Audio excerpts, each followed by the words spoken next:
Something that seems to have been ever increasingly covered on the internet is lolcows. Names like Chris-chan, Darkside Phil, Low Tier God, Wings of Redemption, and Boogie2988 draw millions of views as people document their sad and sometimes disturbing downward spirals of life, and many channels have dedicated themselves to covering them. Of course, there are also several forums dedicated to documenting every detail and criticism of even the smallest creators. Whether their moral outrage or simple desire to troll is justified.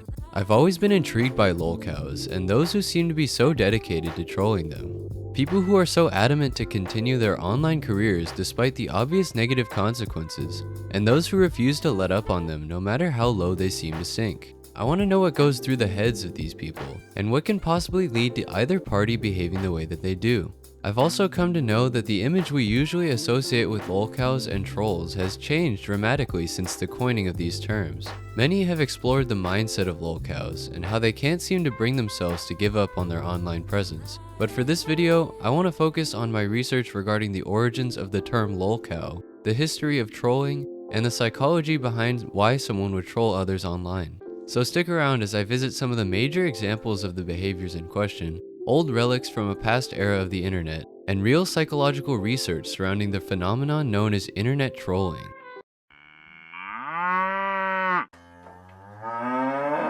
I've seen many people define lolcows in different ways. Quora will return a definition referencing constantly being humiliated or taken advantage of, often due to their own actions. Urban Dictionary has a slew of different definitions, such as this schizophrenic one that really makes no sense to me. A person trying to look knowledgeable but is trolled to the point where they can't present sane arguments. They produce lols and win until they give up or die.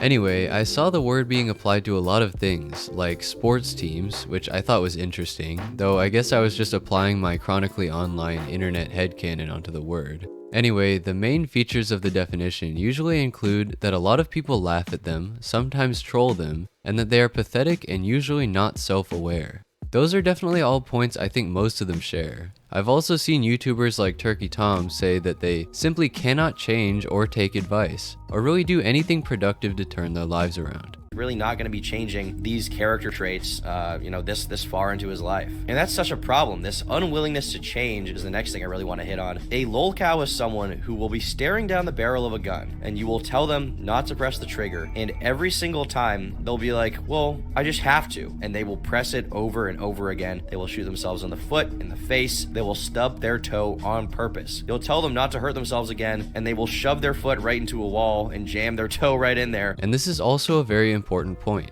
If anyone would know something about them at this point, it would definitely be him, seeing as he has several multiple hour-long documentaries about some famous lolcows, but I digress. I'd say a combination of these definitions would probably suffice, though they're missing the hopeless inability to avoid interacting with trolls. I'd say my definition would be something along the lines of a public personality who does morally reprehensible or frustrating things online constantly and refuses to change, to the point where onlookers egg them on into a constant downward cycle.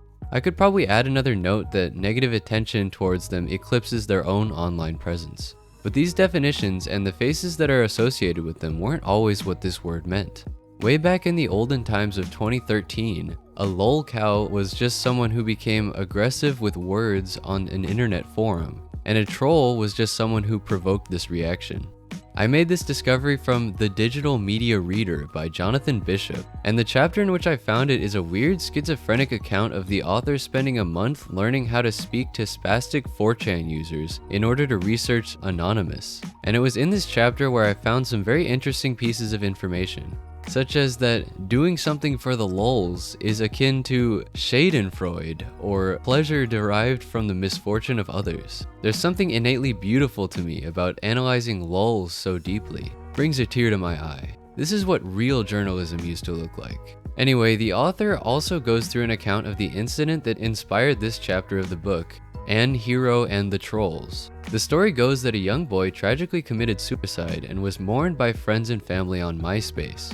In one of the comments though, the boy was referred to as Anne Hero in a long message containing several other grammatical errors. These words were then posted to 4chan and ridiculed by many, and a game of telephone ensued. turning into discussions of how he did it because he was afraid of his parents, and many other topics that weren't really pertinent. Apparently more than 200 posts were made ridiculing the boy and his family, and they became a meme of sorts. People began to refer to any, and I'm quoting here, epic suicides as committed by an hero. And since the post was made on the day of the Columbine shooting and Adolf Hitler's birthday, it became immortalized as An Hero Day. Accompanied by many citations of knowyourmeme.com, as well as the language of like an actual book, this was certainly quite the bizarre read. Seeing this guy attribute his research and knowledge to Know Your Meme and Urban Dictionary was pretty surreal. But aside from all that, I was intrigued by the idea of real research and literature being made regarding internet trolling, and I wondered if there had been any research done pertaining to what motivates people to behave this way. Joking about a young boy's suicide because of a grammatical error made by a mourning relative, while super funny, doesn't really feel like a typical Tuesday night activity to me, and I'm sure some people have wondered something similar. Plus, there's just something about going on a psychological database and typing in internet troll that just makes me feel all warm and fuzzy inside.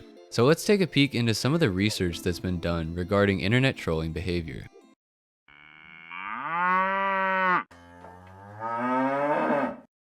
The main type of research done on these internet behaviors are related to personality psychology, and they analyze the personality traits that are most closely associated with trolls, as well as possible contexts that make certain behaviors more likely. Several interesting studies I've found examine what they call the dark tetrad of personality traits, being Machiavellianism, psychopathy, narcissism, and sadism, as well as their relations to trolling behavior. Machiavellianism in this context is defined as the willingness to manipulate others, subclinical psychopathy as dominance and disinhibition, narcissism as self-importance, and sadism as inflicting pain for enjoyment. In many studies, these personality traits have been found to be predictive of internet trolling behavior, with statistically significant correlations for all four traits, and simple positive correlations found for narcissism and psychopathy. This means that very high levels of the trait predict very high levels of the behavior. In a 2019 study, participants were analyzed for internet trolling behaviors through a questionnaire called the Global Assessment of Internet Trolling Revised, then analyzed for the previously mentioned dark tetrad of traits. This study found that the traits were predictive of trolling and that loneliness also correlated with the same behaviors. Finally, another study found that trolling can be increased dramatically depending on the mood of the person and on the presence of trolling behaviors of others. Obviously, not all trolling is created equal, and it doesn't mean that you're a sadist or a narcissist for making fun of somebody online. I should also note that personality analyses are also very commonly subjective, and it's pretty clear that studies involving internet culture and behaviors can often be outdated or otherwise misguided. I do think that it's very interesting to examine these studies and how they can influence online interactions though.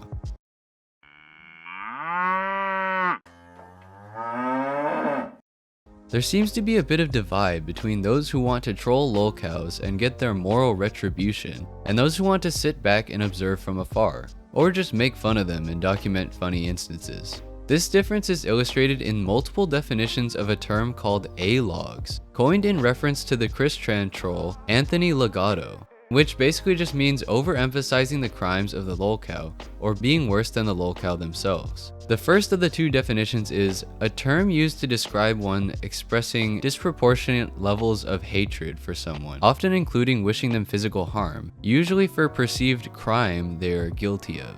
The second definition is a term used by white knights to describe someone who criticizes lolcows in any way. Obviously, we can see the differences between the mindset of the two. I'm sure the real applicable definition is somewhere in between, and as is reflected by the likes and dislikes on the two posts, it is clear where most people believe it lies. Obviously, not every instance of criticism of lolcows classifies as A-logging, and many lolcows have done horrible things that are worthy of criticism. However, there are certainly instances of morally reprehensible behavior, especially when considering horror cows like Christian. People like Blue Spike, who pretended to be Chris's girlfriend so they could engage in cybersex, or Anthony Legato, the original A-logger, who has become somewhat of a lolcow himself, as his behavior has been described as attempting to grow even fatter by feasting off the scraps of the bloated, rotting corpse of Christian. Some have commented on the doxing or threatening of other lolcows like Darkside Phil as well. Let's be real here. Phil is not Hitler. He's an overweight, careerless 35-year-old man who spends his days walking from one end of his house to another while complaining about how hard his life is. I've seen way too many people act as if they're on some kind of mission to defeat DSP. Why? What's the end goal here? Get him off YouTube? Get his Patreon shut down? Why is this something that people would want? What exactly has Phil done to you personally that would justify that in your eyes? Obviously, this doesn't apply to everyone just criticizing Phil for being a self-aggrandizing man-child who treats his friends like garbage. It was in large part referencing groups that were doxing and swatting him, or even doing that to others who were quote-unquote defenders of him, and other insane things like that. It's just kind of crazy overall how many people engage in this behavior, and very interesting how some, like Anthony or Fred, seem to become debatably just as bad as those they are criticizing.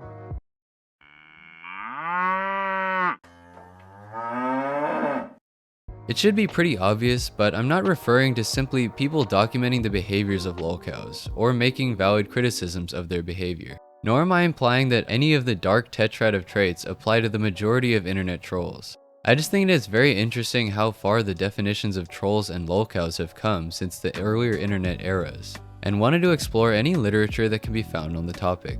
Nobody is above criticism, but it's pretty clear that some behaviors like doxing and harassment are not super appropriate in most of these situations. This was somewhat of a different video, but I hope you enjoyed watching, and as always, make sure to like the video if you liked it, dislike the video if you disliked it, and leave a comment with your thoughts below, as well as any topics you might want to see in the future. And make sure to subscribe to LOL at Funny Cows. Alright, see you.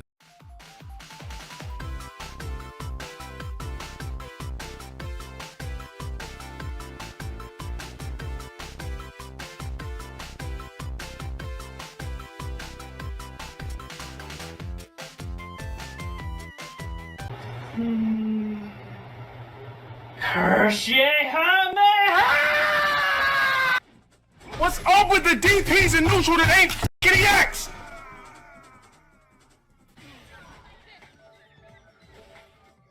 And I'll lose again to f***ing A-Trigger.